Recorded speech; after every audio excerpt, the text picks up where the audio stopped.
TV के उत्तराखंड के इस खास बुलेटिन में एक बार फिर से आप सभी का बहुत स्वागत है। मैं हूं आपके साथ प्रियंका तिवारी। खबरों को विस्तार से जानेंगे, लेकिन उससे पहले एक नजर हेडलाइंस पर।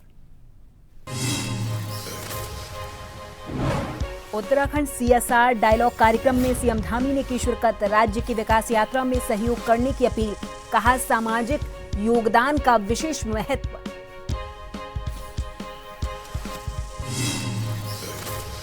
केसी वेणुगोपाल का 2 दिवसीय उत्तराखंड दौरा। बेरोजगारी, पलायन और पेपर लीक केंद्र राज्य सरकार को घेरा। अयोध्या और बद्रीनाथ धाम में मामले की जांच सुप्रीम कोर्ट की निगरानी में करने की मांग।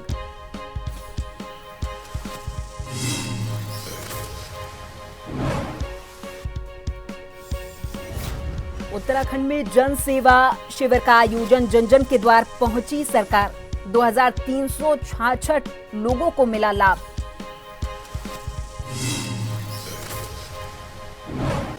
जल संरक्षण पर सरकार का फोकस। मुख्य सचिव ने की स्प्रिंग एंड रिवर रेज्यूविनेशन अथॉरिटी की बैठक। ग्राउंड वाटर रिचार्ज की बनेगी नीति। नदियों के पुनर्जीवन का प्लान। और उत्तराखंड में पहाड़ से मैदान तक भारी बारिश की वजह से हाहाकार। 107 सड़कें बंद। देहरादून, नैनीताल समेत 10 जिलों में भारी बारिश का अलर्ट।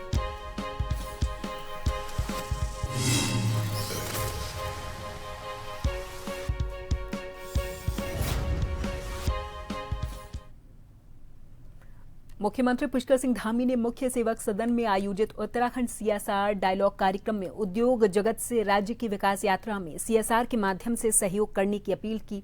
उन्होंने इस दौरान कहा कि देवभूमि में किया गया सामाजिक योगदान विशेष महत्व रखता है और उत्तराखंड में कार्यरत उद्योग समूहों को अपना सीएसआर राज्य में ही खर्च करना चाहिए।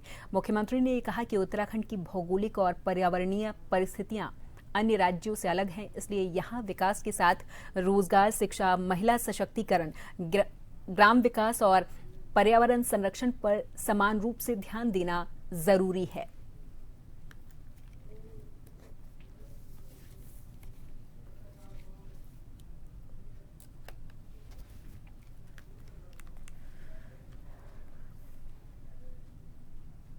एआईसी के राष्ट्रीय महासचिव केसी वेणुगोपाल 2 दिवसीय दौरे पर उत्तराखंड पहुंचे हुए हैं। दौरे के दूसरे दिन आज उन्होंने कांग्रेस मुख्यालय देहरादून में प्रेस वार्ता की और पार्टी की चुनावी तैयारियों की जानकारी दी है। इस दौरान कांग्रेस प्रदेश प्रभारी कुमारी शैलजा, प्रदेशाध्यक्ष गणेश गोदियाल और पार्टी के तमाम वरिष्ठ नेता मौजूद रहे। प्रेस वार्ता को संबोधित करते हुए वेणुगोपाल ने कहा कि चुनावी तैयारियों के लिए वो उत्तराखंड आए हुए हैं। इस दौरान उन्होंने पार्टी नेताओं के साथ पॉलिटिकल अफेयर्स की बैठक और विधायकों और पूर्व विधायकों से भी मुलाकात की और जानकारी साझा की। उन्होंने इस दौरान कहा कि कांग्रेस के सभी नेता एकजुट होकर आगामी चुनाव लड़ेंगे और जीतेंगे, जिसके लिए सरकार को बदलने के लिए माहौल बनाना होगा। और आज हम उत्तराखंड प्रदेश कांग्रेस कमेटी का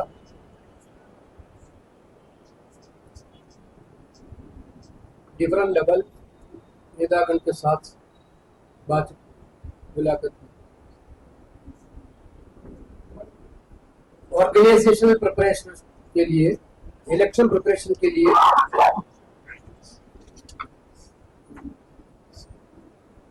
हम इधर आ गए। इलेक्शन रिव्यू करने के लिए हम आ गए। 2 दिन का मीटिंग के बाद हम बहुत खुशी से बोलना चाहते हैं, उत्तराखंड पार्टी ऑर्गेनाइजेशन हमारा सभी नेतागण लड़ने के लिए, पूरी ताकत के लिए लड़ने के लिए तैयार है। उत्तराखंड में हमारा नेतागण एक ही साथ लड़ेंगे, एक ही साथ जीतेंगे उत्तर इलेक्शन में। बद्रीनाथ मंदिर से, बाबा बद्रीनाथ जी के यहाँ से जो सोना चोरी हुआ, डबल इंजन है, हर जगह डबल इंजन चल रहा है। कहाँ गया वो सोना? इनके भव्य मंदिर देखो ना, पार्टी के मंदिर, पार्टी के भाजपा के आरएसएस के ऑफिसेस, पैसा कहाँ से आया, क्या उसका कोई रिकॉर्ड है? ना इनका रिकॉर्ड है ना उनका रिकॉर्ड है, कहाँ गया पैसा? रामनगर के घास मंडी इलाके में 2 दर्जन से अधिक दुकानदारों ने नगर पालिका पहुंचकर अधिशासी अधिकारी आलोक उनियाल को एक ज्ञापन सौंपा है। बता दें कि पालिका की ओर से दुकान के किराए में की गई वृद्धि पर रोष जताते हुए इसे तत्काल कम करने के साथ ही मालिकाना हक देने की मांग की गई। मांग पूरी न होने पर दुकानदारों ने हाईकोर्ट जाने की चेतावनी दी है। नगर पालिका के पूर्व उपाध्यक्ष नैन सिंह फर्त्याल ने बताया कि घास मंडी में नगर पालिका के किराएदारों पर नगर पालिका की ओर से किराए में बेतहाशा वृद्धि की गई, जो कि पूरे तरीके से दुकानदारों के हित में नहीं है।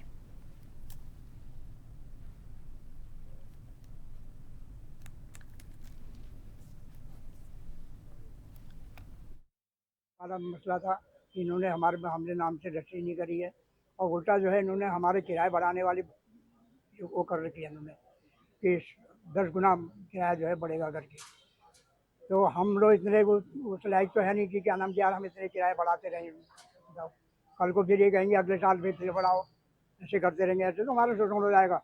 हम तो कोर्ट जाएंगे अपने पक्ष में, जो अपनी होल्ड के पक्ष में मालिकाना हक दिया जाए। जो दुकानों में जो किराए का जो मुद्दा है वह हमें शासन से प्राप्त दिशा निर्देश ये इस तरीके से प्राप्त हैं कि हम लोगों को जो है अपने जो स्वयं के जो हमारे रेवेन्यू रिसोर्सेज हैं उसमें हमें बढ़ोतरी करनी है, तभी हमारी आगे की जो ग्रांट्स हैं वो कंटिन्यू रह पाएंगी। वर्तमान में जो किराया था वो 5 रुपये एवं 8 रुपये प्रतिदिन के हिसाब से सन 1990 से ये चला हुआ आ रहा था। तो उसमें बोर्ड के द्वारा डिसीजन लेते हुए इनके किरायों में वृद्धि की गई है और वो बिल्कुल एक नॉर्मल रेट्स के हिसाब से ही की गई है। 600 रुपये और 1000 रुपये तक की इनके मासिक किराए बनाए गए हैं।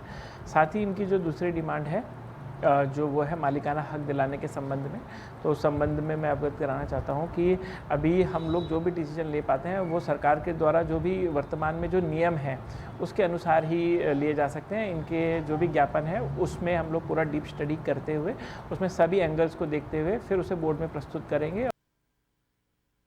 लगातार हो रही बारिश के बीच रामनगर के सीतावनी रोड के भंडार पानी के पास एक विशालकाय पेड़ मुख्य सड़क पर गिर गया। पेड़ गिरने से सड़क पर दोनों ओर वाहनों की लंबी कतारें लग गईं और यातायात पूरे तरीके से बाधित हुआ है।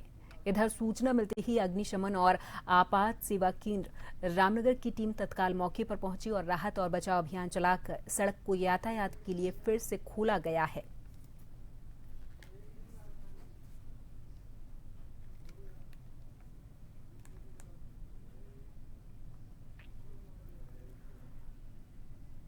मुख्यमंत्री पुष्कर सिंह धामी के नेतृत्व में चल रहे सेवा, सुशासन और समर्पण और जन जन की सरकार, जन जन के द्वार अभियान के तहत गुरुवार को उत्तराखंड में बहुउद्देशीय जनसेवा शिविर आयोजित किए गए। इन शिविरों में स्वास्थ्य, कृषि, स्वरोजगार, समाज कल्याण, महिला और बाल विकास, आयुष, शिक्षा, राजस्व और पेयजल विभागों ने स्टॉल लगाकर योजनाओं की जानकारी दी है। नागरिकों को स्वास्थ्य जांच, दवाएं, प्रमाण पत्र, पेंशन और अन्य सरकारी सेवाओं का लाभ मिला है। प्रदेश भर में 2366 से अधिक लोग लाभान्वित हुए। 389 शिकायतों, आवेदनों में से 257 का मौके पर ही निस्तारण किया गया है।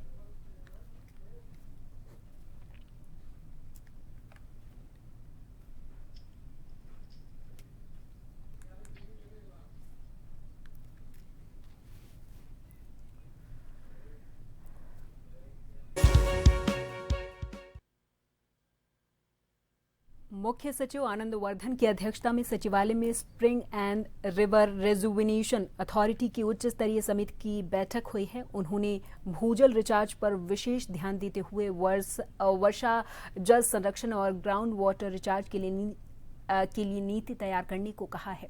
मुख्य सचिव ने पौराणिक धारे नौलों के संरक्षण, जीर्णोद्धार के प्रस्ताव जल्द भेजने और नदियों के पुनर्जीवीकरण के लिए एसओपी तैयार करने को कहा। इस बैठक में बताया गया कि वित्तीय वर्ष 2026-27 में SARRA की 86 परियोजनाएं विभिन्न जनपदों में संचालित हैं।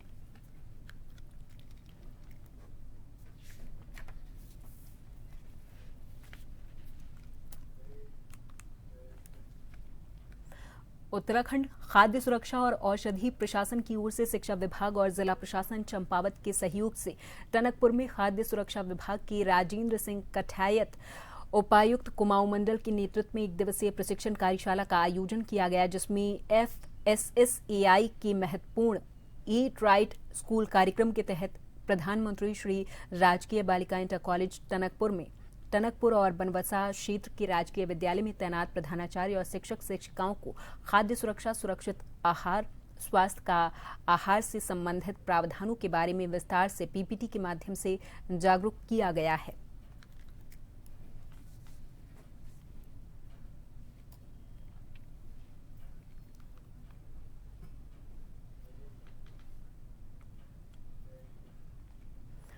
राष्ट्रीय आपदा प्रबंधन प्राधिकरण की मेंबर रीता मिस्सल और मेंबर दिनेश कुमार असवाल ने राज्य आपातकालीन परिचालन केंद्र में ज्योतिर्मठ पुनर्वास और पुनर्निर्माण कार्यों की समीक्षा की।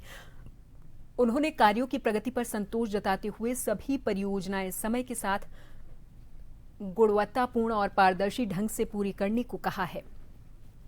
NDMA ने ये कहा कि पुनर्वास कार्यों में स्थानीय लोगों की सहभागिता सुनिश्चित की जाए और प्रभावित परिवारों को मुआवजा और आजीविका सहायता समय पर उपलब्ध कराई जाए। साथ ही भू धसाव की वैज्ञानिक निगरानी के लिए आधुनिक मॉनिटरिंग उपकरण स्थापित करने और जोखिम आकलन नियमित तौर पर करने पर जोर दिया गया है।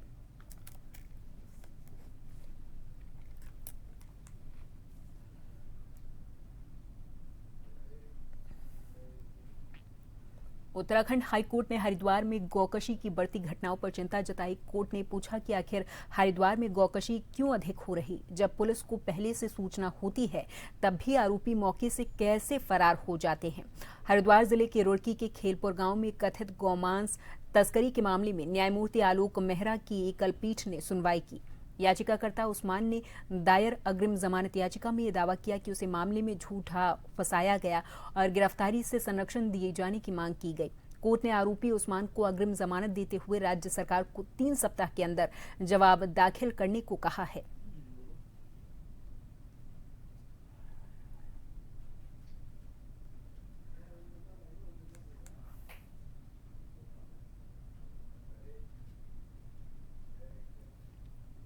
कैबिनेट मंत्री गणेश जोशी ने जिला प्रशासन के अधिकारियों के साथ बरसात को देखते हुए गढ़ी कैंट देहरादून के घट्टी गोला क्षेत्र में संपर्क मार्ग का स्थलीय निरीक्षण किया और जायजा लिया है। इस दौरान उन्होंने क्षेत्र की स्थिति का अवलोकन करते हुए अधिकारियों को आवश्यक दिशा निर्देश दिए हैं। निरीक्षण के दौरान मंत्री ने कहा कि मानसून के समय क्षेत्रवासियों को आवागमन में किसी प्रकार की कोई असुविधा न हो और उनकी सुरक्षा सुनिश्चित की जाए। उन्होंने बरसाती नदी की ओर सुरक्षा दीवार का निर्माण तत्काल शुरू करने और वर्षा से सड़क के कटाव को रोकने के लिए प्रोटेक्शन नेट या ब्रेस्ट वॉल का कार्य प्राथमिकता के आधार पर करने को कहा है।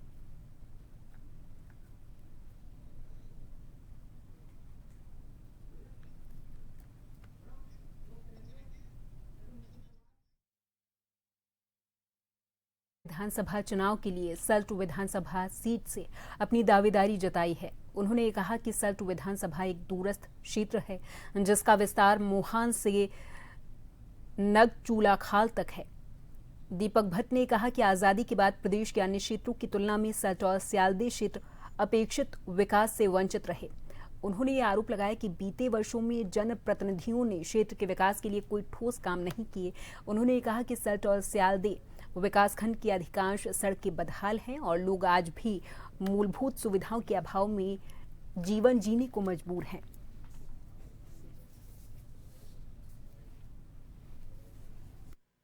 लगातार पिछले समय से जो हमारे जनप्रतिनिधि उसमें रहे हैं कि 20 वर्षों से तो एक ही परिवार जो है वहाँ पर शासन कर रहा है, लेकिन हमारे स्यालदे विकासखंड में एक भी सड़क आप अगर देखेंगे तो वो जो है कि आवागमन के लायक नहीं, चाहे वो लोक निर्माण विभाग की हों, चाहे PMGSY की कटी हुई सड़कें हों। आधी सड़कें अपने स्थान पर हैं और आधी सड़कें PMGSY की, शायद उनका अभी DLP पीरियड भी खत्म हुआ है या नहीं हुआ है, लेकिन वो जो है बह चुकी हैं, तलमट उनके टूट चुके हैं। चाहे गोलना कामाटाउन सड़क को ले लीजिए, चाहे 84 जयखाल जो सड़क है उसकी स्थिति देख लीजिए, और अन्य भी जितनी भी सड़कें क्षेत्र में कटी हुई हैं। इसलिए ग्रामीणों की समस्याओं को हम लोग जो है कि समय समय पर उठाते रहते हैं और निश्चित ही अगर पार्टी हमारे ऊपर भरोसा करेगी तो चुनाव जो है लड़ा जाएगा और जीता भी जाएगा जनता के आशीर्वाद से। और इसी के साथ इस बुलेटिन में फिलहाल के लिए मेरे साथ बस इतना ही। आप देखते रहें जन TV। नमस्कार।